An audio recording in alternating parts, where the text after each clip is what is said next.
지난 3월에 로마서 1장 1절부터 7절까지 말씀을 살펴보았었습니다.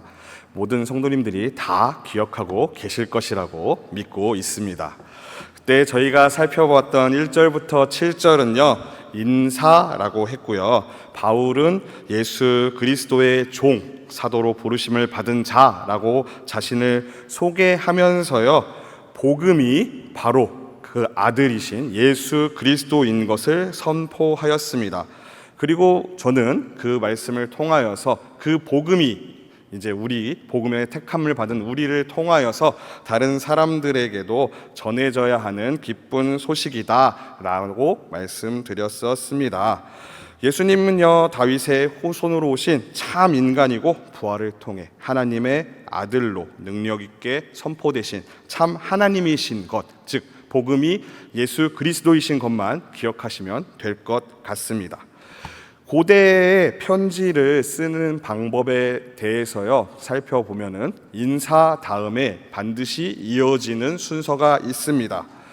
제가 교회에 이제 태화교회로 내려오기 전에 총신대학교에서 행정일을 본 적이 있었는데, 그때 이제 행정일을 보면은 협조 메일이나 협조문을 쓸 때 정해진 양식이 있습니다. 이제 정해진 문구가 있어요. 그래서 항상 1 한 다음에 주님의 이름으로 문안합니다라고 인사를 먼저 씁니다. 이건 반드시 정해져 있습니다. 그래서 모든 협조문을 보면은 그렇게 시작을 해요.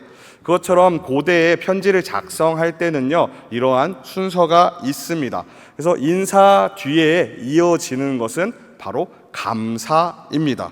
그래서 우리가 함께 이 감사에 대한 시작 8절을 함께 읽어보겠습니다. 시작.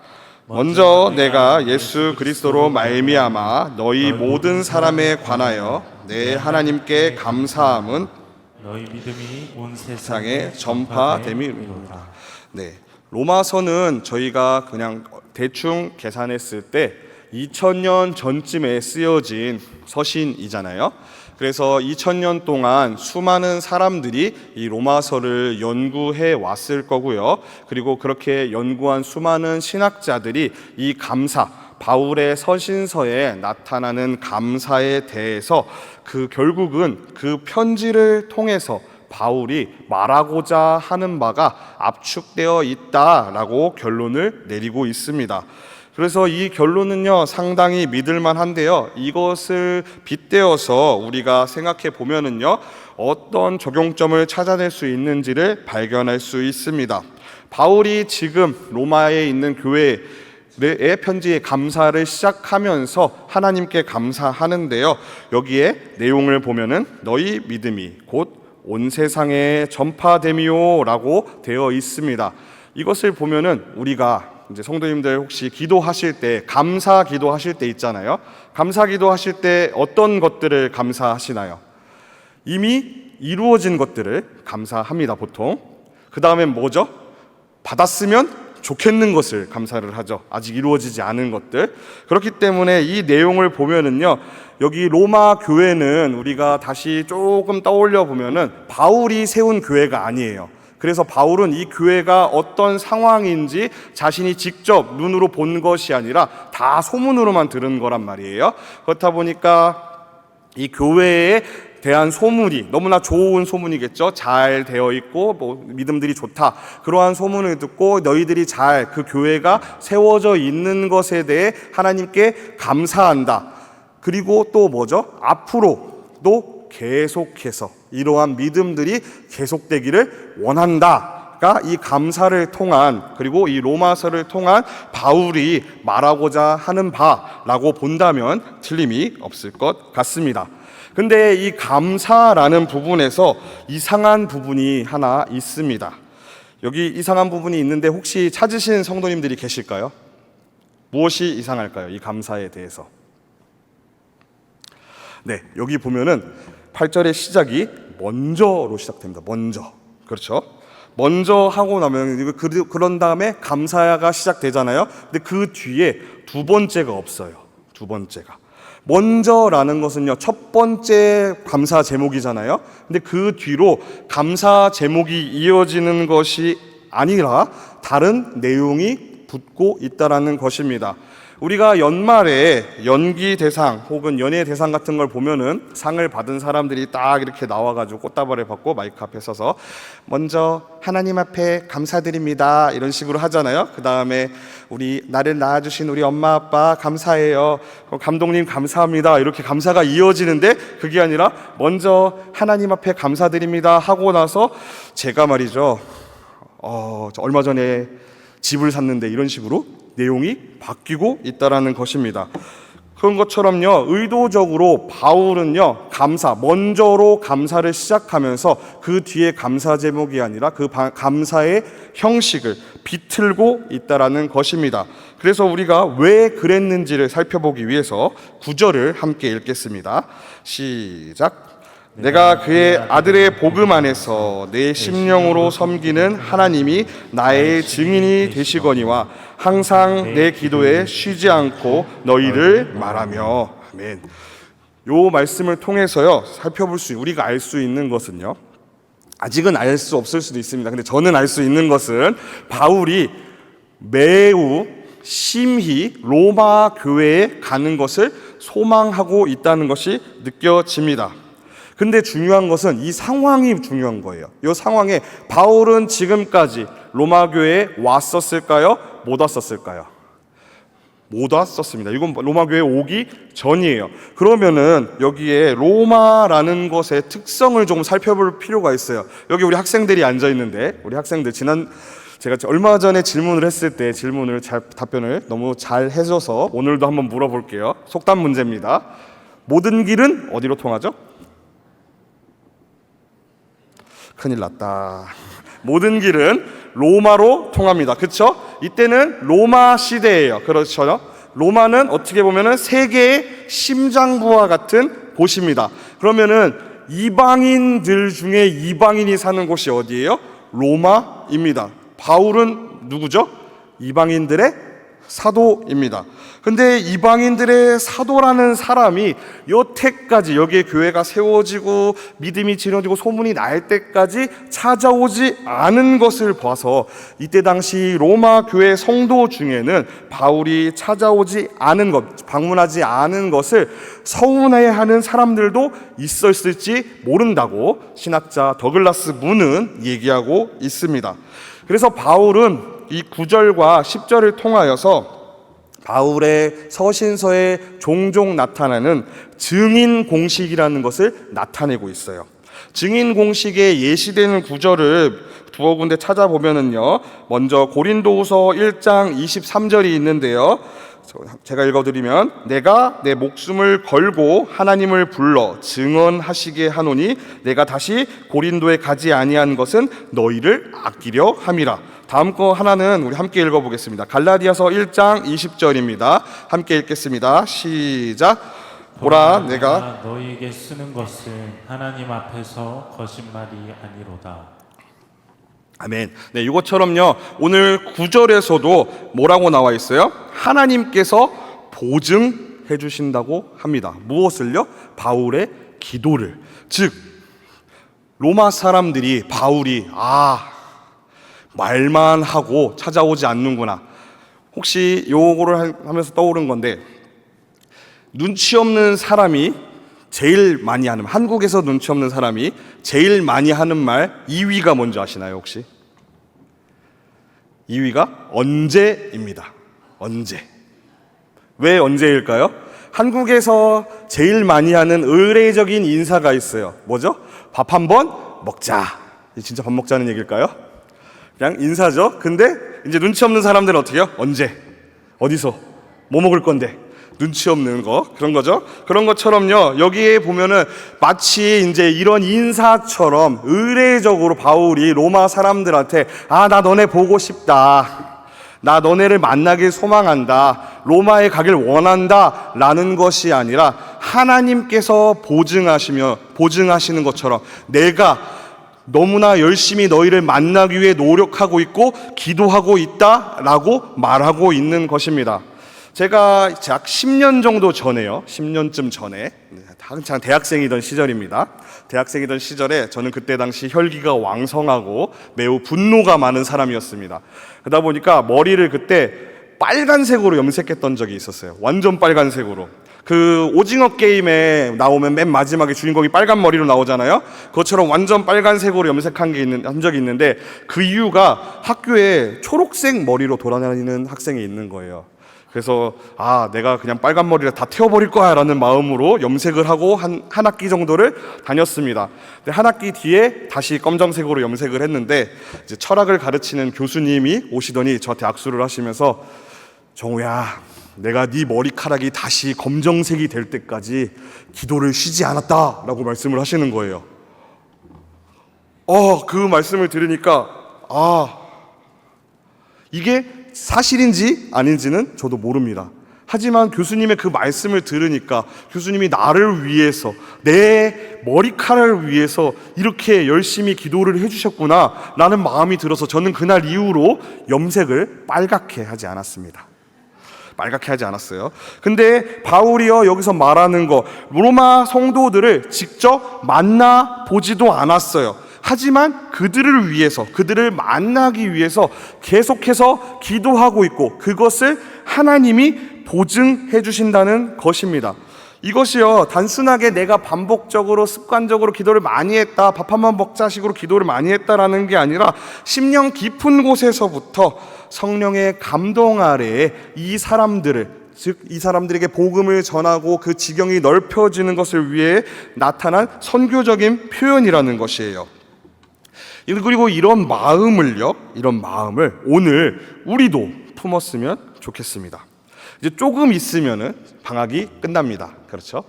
방학이 끝나요. 벌써 7월이 끝나가지고, 오늘이 7월의 마지막 수요일이고요. 내일이면 7월의 마지막 날이에요.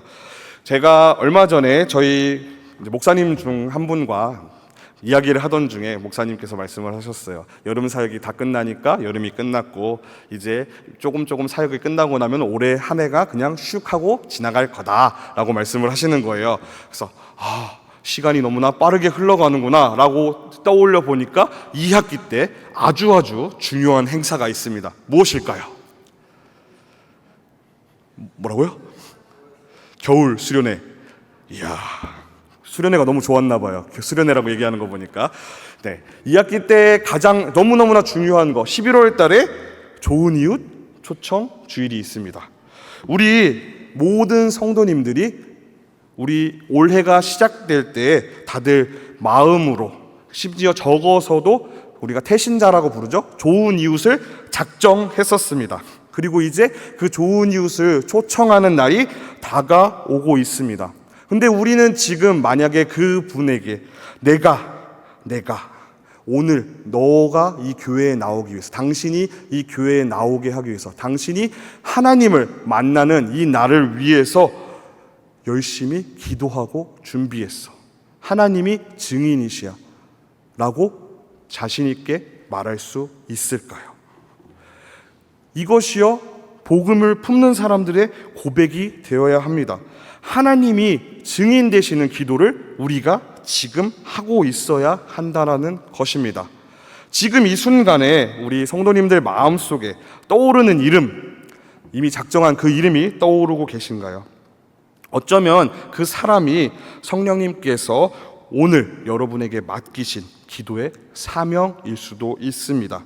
그래서 이따가 기도하실 때 함께 기도하며 씨름했으면 좋겠습니다. 주님, 저도 아직 만나지 않은, 아직 주님을 영접하지 않은 그를 품고 기도하기 원합니다. 그 사람이 주님을 만나고 주님을 영접하는 그 순간까지 내가 기도를 멈추지 않게 하시고 이 기도에 주님이 증인이 되어 주세요라고 기도할 수 있는 우리들 되었으면 좋겠습니다. 두 번째로 이제 바울은요, 이러한 마음, 즉 로마에 방문하고자 하는 마음이 절대 헛것이 아니라 진실된 마음임을 말하고 있습니다. 그러면은 이제 바울은 로마에 와서 무엇을 하려고 하는 것일까요? 이제 바울이 로마에 와서 하고 싶은 것을 이제 바울이 11절, 12절, 13절에 이어서 세 가지를 얘기하는데요. 첫 번째는요, 은사입니다. 로마서 1장 11절을 함께 읽겠습니다. 시작. 내가 너희 보기를 간절히 원하는 것은 어떤 신령한 은사를 너희에게 나누어 주어 너희를 견고하게 하려 함이니. 네, 여기 보면은 은사, 신령한 은사를 너희에게 나누어 주어라고 되어 있습니다. 우리 성도님들 은사하면은 무엇이 먼저 떠오르시나요? 방언. 네, 다 들렸습니다. 네, 방언 혹은 영안이 열릴 수도 있고요, 예언을 할 수도 있고요, 방언을 통변할 수도 있습니다. 근데 여기에서 이것들 중에 어떠한 은사인지는 나오지 않습니다. 은사에 대해서 나오는 것이 아니라 은사를 어떻게 할지가 나오죠. 어떻게 하죠? 나누어 줍니다. 그리고 은사를 나눔으로 인해서 어떤 일이 일어나나요? 너희가 견고해집니다. 즉 바울의 관심은요, 마지막을 보면 되겠죠. 견고하게 하는 것이 관심입니다. 아까 말씀드렸잖아요. 이 감사 문구 안에 바울이 하고자 하는 바가 다 들어있다고요. 지금 로마 교회가 남들에게 소문날 정도로 좋은 교회이고, 이 교회가 어떻게 되기를 원했다고 했죠? 유지되기를 원했다고 했잖아요. 그렇기 위해서는 이들의 신앙이, 이들의 공동체가 견고해져야 한다라는 것입니다. 그렇기 때문에 이 은사는요 개인적으로 받는 것이 아니라 나누어 갖는 것입니다.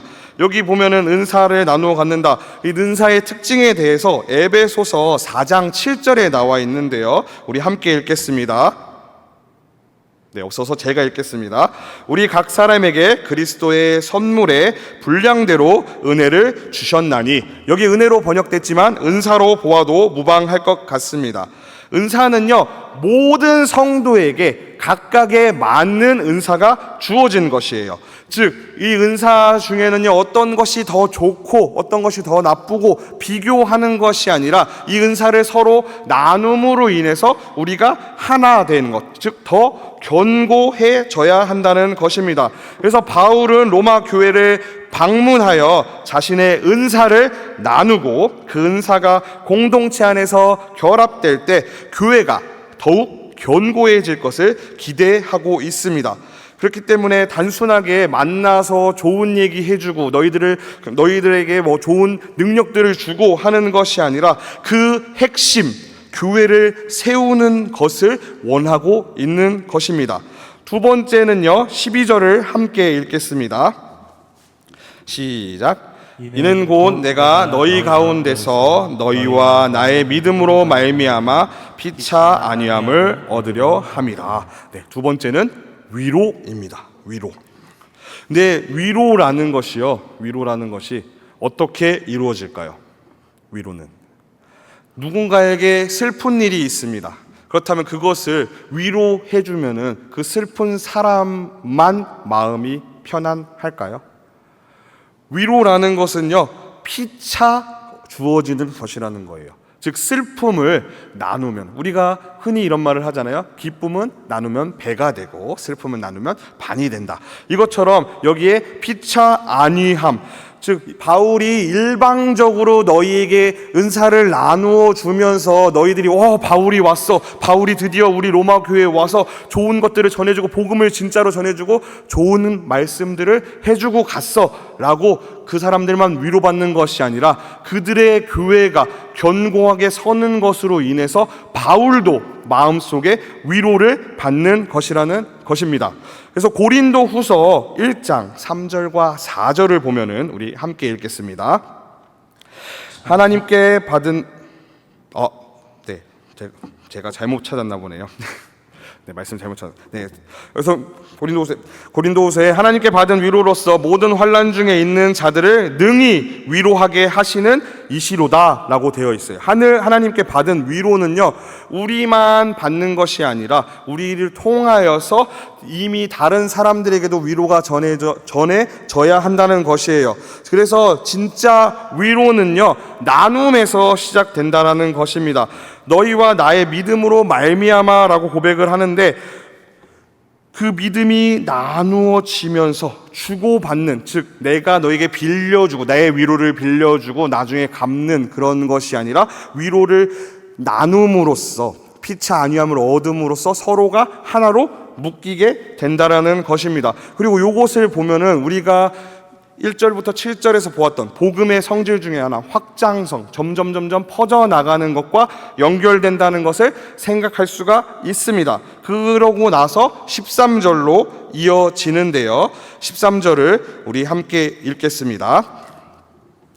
형제들아, 내가 여러 번 너희에게 가고자 한 것을 너희가 모르기를 원하지 아니하노니 이는 너희 중에서도 다른 이방인 중에서와 같이 열매를 맺게 하려 함이로되 지금까지 길이 막혔도다. 아멘. 여기 보면은 열매를 맺게 기대한다고 되어 있습니다. 열매를 맺게 한다. 즉 세 번째 목적은 열매를 맺게 하는 것이에요. 바울이 로마에 가고자 한 이유가 복음의 열매를 기대하고 있는 것입니다. 이 열매가요, 개인적으로 사람마다 이제 불신자, 믿지 않는 사람들이 하나님께 돌아오는 열매일 수도 있고요, 믿음이 약한 사람들의 믿음이 강해지는 열매일 수도 있습니다. 하지만 이것은요, 이제 이 로마라는 곳, 바울이 세우지 않은 곳, 그리고 이방인들의 심장과 같은 그곳에 가서 더 넓은 곳으로 퍼져 나간다는 것입니다. 이것도 마찬가지로 우리가 좋은 이웃과 연결할 수 있겠죠.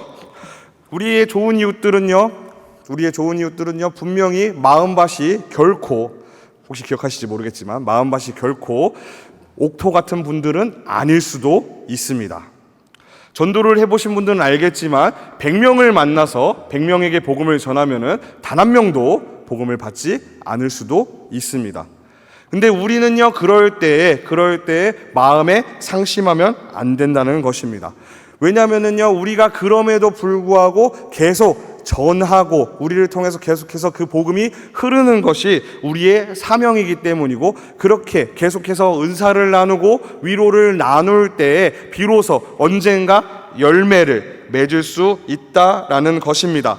내가 지금 복음의 열매를 바라보며 기도하는 사람, 그 사람을 위해서 포기하지 않고 계속해서 나아가고 은혜를 흘리고 위로를 흘리고 나누고 하다 보면은 결국은 열매 맺게 하신다는 것입니다. 즉 우리는 이 열매가 맺히는 것을 함께 기대해야 합니다. 이렇게 봤을 때, 여기까지 봤을 때 바울은요, 어쩌면 좀 특이한 사람일 수도 있어요. 로마 교회는 누가 세웠다고요? 바울이 아닌 누군가가 세웠죠. 즉 바울이 세운 교회가 아닙니다. 로마 교회에 있는 사람들 바울이 만난 적이 있나요? 없습니다. 얼굴도 보지 못한 사람들, 생판 알지도 못하는 사람들, 심지어 자기랑 같은 유대인도 아닌 이방인들을 위해서 바울은 너무나 절실하게 만나고 이들에게 복음의 열매가 맺히기를 원하고 있습니다. 바울은 왜 이렇게까지 절실할까요? 그것을 우리는 14절을 통해서 알 수 있습니다. 14절을 함께 읽겠습니다. 헬라인이나 야만인이나 지혜 있는 자나 어리석은 자에게 다 내가 빚진 자라. 아멘. 목사님, 여기 번역이 잘못된 것 같습니다 라고 생각하시는 분들 혹시 계실까요? 바울이 누구에게 빚을 졌죠? 바울이 누구에게 빚을 졌죠? 헬라인, 야만인, 지혜 있는 자, 어리석은 자. 이들을 누구를 말하는 거죠? 이들은 지금 어쩌면 이 편지를 받는 사람들, 이 전체적인 이방인을 말하는 것일 수 있습니다. 여기서 말하는 헬라인은 대체로 헬라 문화권에 들어있는 사람들, 그리스, 로마 그 영역 안에 사는 사람들일 거고요. 야만인은 이제 그 너머에 있는 흔히 이제 바바리안이라고 되어 있죠. 이 게르만족 사람들이나 그 너머에 있는 진짜 야만 민족들, 지혜 있는 사람들, 로마나 그리스의 철학을 공부하고 지식 있는 사람들이 성경에 계속해서 나옵니다. 그런 사람들 말고도 어리석은 자들까지, 즉 모든 이방인을 이야기하고 있는 것입니다. 근데 바울이 그 이방인들에게 빚진 자라고 고백하고 있습니다. 왜 그들에게 바울은 빚진 자라고 고백을 할까요? 바울은 누구에게 빚을 졌나요? 바울은 누구에게 빚을 졌죠? 바울은 하나님, 예수 그리스도에게 빚을 졌습니다. 무엇을 빚졌나요? 복음을 빚졌습니다. 바울은요, 사울이던 시절에 예수님을 믿는 사람들을 괴롭히고 잡아서 가두고 죽이기까지 하던 사람이었습니다. 그러다가 이 주님을 만나고 변화를 받았죠. 어쩌면 그대로 살았으면 정말 지옥 가장 깊은 곳에, 가장 뜨거운 곳에 직행할 수 있던 기회가 있었는데, 예수님으로 인해서 그 지옥을 살면서 겪고 죽어서는 주님 품에 들어가는 빚을 지게 되었습니다. 즉 바울이 빚진 것은 예수님, 하나님이고 복음인데, 이 빚을 누구에게 졌다고 하죠? 이 이방인들에게 지었다고 하고 있습니다. 이것이요, 바울의 사고 방식이고요, 이토록 헌신된 삶을 살 수 있었던 신학적 동력이었습니다. 우리 모두는요, 빚진 사람입니다. 우리는 하나님께 혹은 예수님께 같은 분이에요. 빚진 것을 아무도 부인하지 않습니다. 그렇죠? 우리는 하나님께 빚진 사람이잖아요. 그렇죠? 하지만 그것을 하나님께 갚는 것에 대해서 조금 잘못 생각하고 있는 부분이 있어요. 그 빚을 하나님께 갚는 방법은 무엇일까요? 내가 잘 사는 것일까요? 혹은 나만 잘 사는 것일까요? 하나님께 갚는 방법에 대해서 우리만 열심히 신앙생활하고 교회에 열심히 다니고 신앙생활하는 것이라고 생각을 한다는 것입니다. 하지만 실제로 이 빚은 결국은 믿지 않는 사람들에게 갚아야 하는 것입니다. 복음은요, 내가 받아서 하나님께로 돌려드리는 것이 아니라 내가 받아서 이 빚을 다른 사람들, 다른 믿지 않는 사람들에게로 흘려 보내야 한다는 것이에요. 그렇기 때문에 내가 전도를 할 때 가져야 되는 마음이 이런 빚진 자의 마음이라는 것입니다.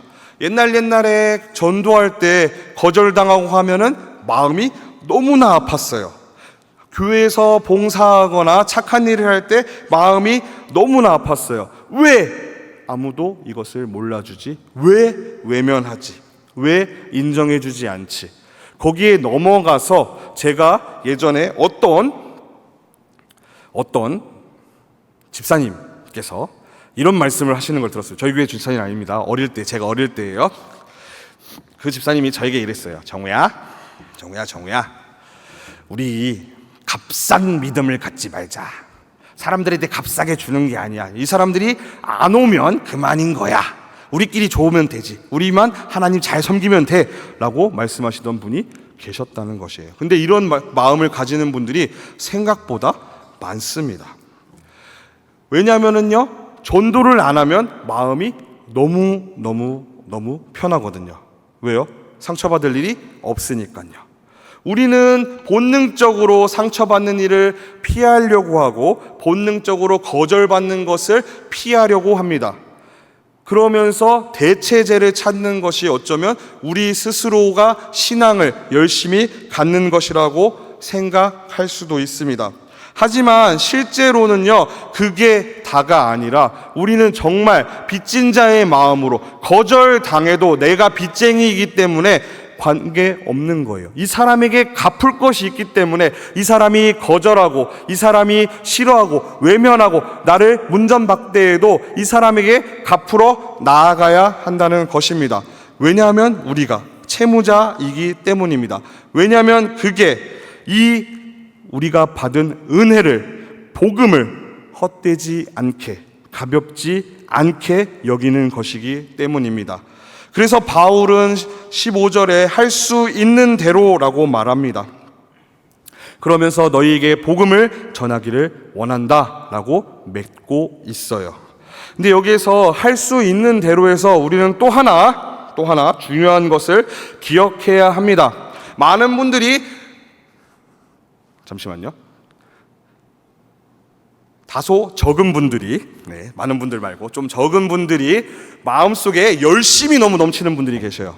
열심히 너무 넘쳐가지고 딱 스위치가 들어가면은 직진 팍 하고 달리셔야 되는 분들이 있습니다. 지금 내가 집을 팔아서 헌금을 해야 돼 해가지고 바로 집 팔아서 헌금해버리시는 분들은 없죠. 그런 게 아니라 이제 내가 무언가를 하고 싶다, 이러한 헌신을 하고 싶다 하면은 앞뒤 가리지 않고 돌진하시는 분들이 있어요. 내가 딱 꽂힌 부분에 대해서. 근데 여기에 바울이 말하는 할 수 있는 대로는요, 내 상황이나 여건을 말하는 게 아니에요. 자기가 너무나 하고 싶고 이렇게 하고 싶은 거, 지금 14절까지 온 내용들 바울이 절박하게 얘기하고 있는 거잖아요. 내가 로마 교회 너네한테 가서 이런 일들을 하고 싶어. 나는 이걸 반드시 하고 말 거야. 나는 계속해서 하나님께 부르짖을 거야 라고 말을 하지만 끝에 가서 말하는 것은 그마저도 하나님께 맡긴다는 것입니다. 내 뜻이 아니라 결국은 하나님의 뜻대로 하겠다라는 것이에요. 즉 나의 때, 내가 원하는 때, 내가 할 수 있는 때가 아니라 하나님이 원하시는 때, 하나님이 열어주신 그 때를 기다리겠다라는 것입니다. 사랑하는 성도님들, 로마서 1장 8절부터 15절까지는 바울의 내면을 잘 드러내고 있습니다. 바울은 로마에 가고 싶었고요. 이것이 단순하게 만남을 위한 것이나 자신이 위로를 받기 위함이 아니라 복음을 전하기 위해, 은사를 나누기 위해, 함께 위로받고 열매를 맺기 위하여였습니다. 무엇보다도 그 자신이 진 복음의 빚을 갚기 위해서 바울은 그 길을 소망하고 있습니다. 바울은 복음을 받은 사람으로서 빚진 자임을 결코 잊지 않았고 기도했고 만나기를 간절히 원하고 있습니다. 그리고 자신의 뜻이 아니라 하나님의 뜻대로 모든 것에 따르는 것을 결단했습니다. 그의 심장은요, 복음을 향해서 뛰고 있고요, 그의 발걸음은 그 죽어가는 영혼들을 향해서 달려가고 있는 것입니다. 여러분, 오늘 우리도 마찬가지입니다. 우리는 모두 복음에 빚진 자들입니다. 예수님의 십자가, 그 은혜의 깊이를 아는 사람이라면 결코 그 은혜를 내 안에만 머무르게 두지 않을 것입니다. 반드시 그 은혜는 누군가에게 흐르게 되어 있습니다. 그것이요, 우리가 작정하고 있는 마음속에 있는 좋은 이웃, 태신자일 수도 있는 것이고요, 우리 주변에 오랫동안 믿지 않는 사랑하는 가족일 수도 있고, 직장의 동료일 수도 있고, 혹은 내가 정말 죽이지 않고서는 살 수 없는 원수일 수도 있습니다. 오랜 시간 동안 마음에 품고 기도할 때 하나님께서 반드시 그 길을 열어주실 것입니다. 오늘 말씀을 통하여서 지금 우리 마음에 떠오르는 사람들이 있을까요? 그 사람은 하나님께서 우리에게 맡기신 복음의 빛일 수도 있습니다. 오늘 우리가 기도할 때 그 사람을 위해서 기도했으면 좋겠습니다. 그 이름을 다시 내 마음에 써 내려갔으면 좋겠습니다. 그리고 바울처럼 하나님은 내 증인이십니다, 확신할 수 있는 기도를 했으면 좋겠습니다. 그러한 기도를 통해서 복음의 문을 여는, 복음을 흘려보내는 태화교회 성도님들 되시기를 주님의 이름으로 축복합니다.